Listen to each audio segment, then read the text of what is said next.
Now it's time to take a blood sample or capillary sample.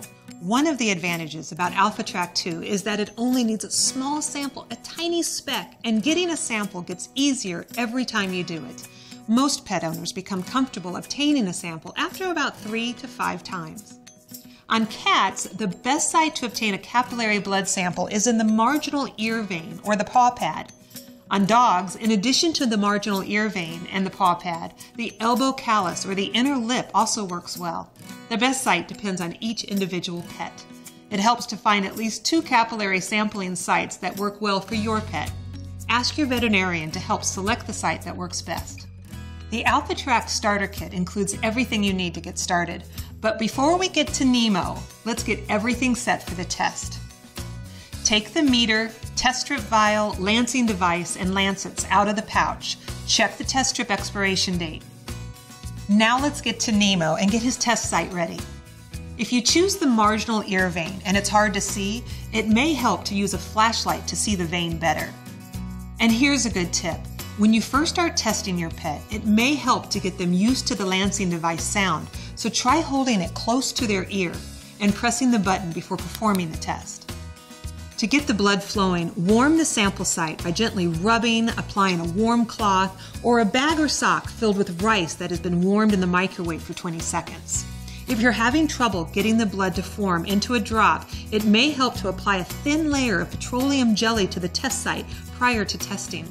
Some pet owners whose pet have long hair find it helpful to shave the small testing area. Now we're ready to get the blood sample. Press and hold the lancing device near the ear vein and push the release button.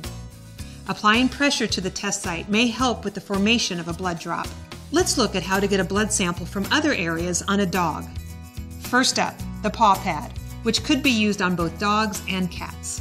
When lancing a paw, find an area on the side of the paw that your pet doesn't step on. Press and hold the lancing device to the paw pad and push and release the button. In dogs, you can also use the elbow callus. Once again, press and hold to the callus to get an easy sample. Finally, you can get a capillary sampling from the inner lip. Hold the dog's lip out, press and hold the lancing device to the inner lip and release the button. Again, another good place to get a quick sample. Now that we know how to get a sample, let's see how to do a test. It's quick and easy. Once you've got a sample, turn the meter on by inserting the strip into the meter port. Quickly confirm that the code on the meter matches the code on the test strip vial. Touch one test strip sample area to the blood drop until you see the short lines moving clockwise on the meter display or you hear a beep. This means the test strip has enough blood and you will see results within seconds. And here's a good tip. If your blood drop was too small, you may add more blood to the same test strip sample area for up to 60 seconds. Make sure you add blood to the same side of the test strip though. And we got a reading. It looks like Nemo's blood glucose level is in the normal range. Now apply gentle pressure with gauze or cotton to stop the bleeding if necessary. Make sure to dispose of your used lancet and the test strip. This might be a good time to give your pet a diabetes-friendly treat as a reward. That's it. It's easy. Thousands of pet owners use AlphaTRAK 2 for their pet's diabetes. In fact, you can hear other user stories in their testimonial videos. If you have specific questions, you can find FAQs, user manuals, and troubleshooting guides at alphatrakmeter.com. And you can always call this number or your veterinarian with any questions or concerns. Thank you for choosing AlphaTRAK 2, and best wishes to you and your pet.